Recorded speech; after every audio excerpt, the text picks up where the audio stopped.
Bismillahirrahmanirrahim. Assalamualaikum warahmatullahi wabarakatuh.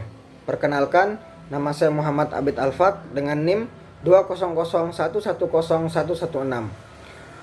Prodi Pendidikan Islam Anak Usia Dini, Fakultas Tarbiyah dan Keguruan. Semester 3 di kelas 3E PIAUD. Bismillahirrahmanirrahim. Baiklah, pada kesempatan kali ini saya akan menceritakan salah satu kisah Nabi yang ada di dalam Al-Quran, yakni kisah Nabi Khidir dan Nabi Musa yang penuh pelajaran. Diceritakan pada suatu hari Nabi Musa ingin berguru atau ingin belajar kepada Nabi Khidir. Kemudian Nabi Musa melakukan perjalanan yang sangat panjang untuk bisa bertemu dengan Nabi Khidir. Kemudian hingga akhirnya beliau setelah melakukan perjalanan yang cukup panjang, akhirnya beliau bertemu dengan Nabi Khidir alaihissalam.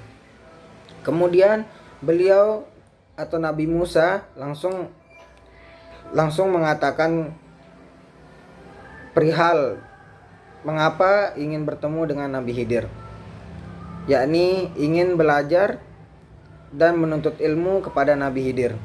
Kemudian Nabi Khidir berkata, "Sungguh engkau tidak akan sanggup sabar bersamaku. Dan bagaimana engkau akan dapat bersabar atas sesuatu sedang engkau belum mempunyai pengetahuan yang cukup tentang hal itu," ucap Nabi Khidir. Kemudian namun Nabi Musa tetap ingin menuntut ilmu dan ingin mengikuti Nabi Khidir dalam perjalanannya. Kemudian kisah Nabi Khidir dan Nabi Musa pun dimulai.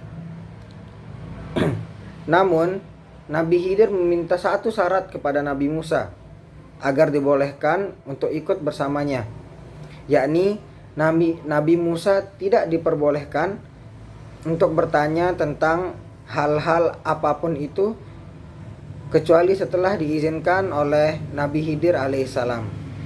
Kemudian mereka berdua memulai perjalanannya dengan memakai kapal. Di tengah perjalanan, Nabi Khidir merusak atau melobangi dan membocorkan kapal yang ditumpanginya. Kemudian Nabi Musa berkata, Mengapa engkau menghancurkan perahu itu?" Melihat hal itu, Nabi Musa bertanya alasan melubangi perahu itu atau kapal itu. Karena itu bisa saja membuat penumpang di atasnya menjadi tenggelam.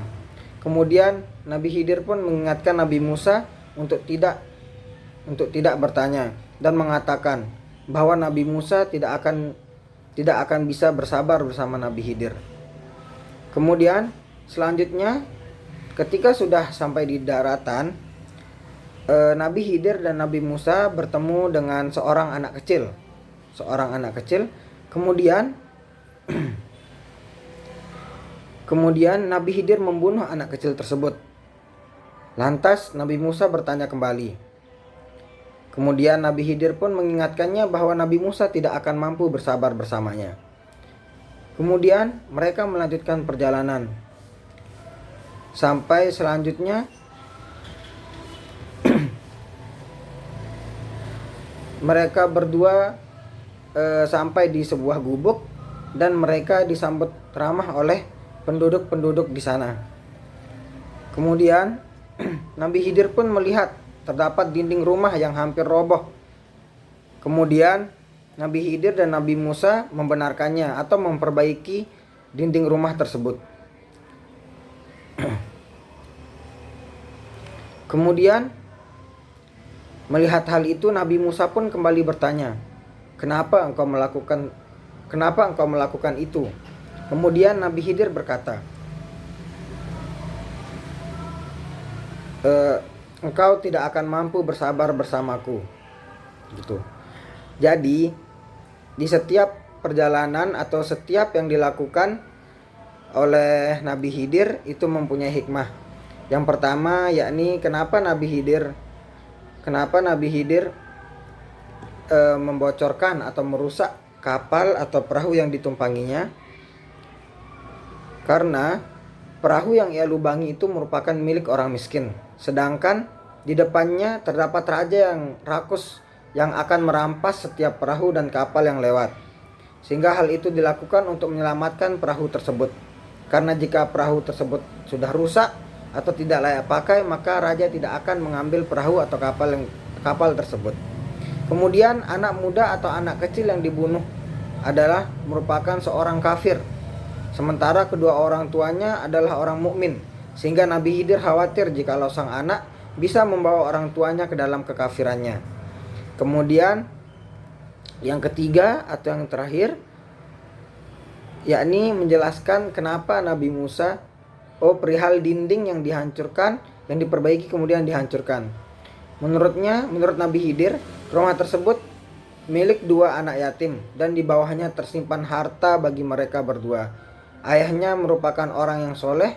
Allah Subhanahu wa taala pun mengkehendaki agar saat dewasa dapat mengeluarkan simpanan tersebut dalam rumah dalam keadaan aman. Baiklah, mungkin itu saja kisah yang bisa saya sampaikan. Kurang dan lebihnya saya mohon maaf. Wassalamualaikum warahmatullahi wabarakatuh.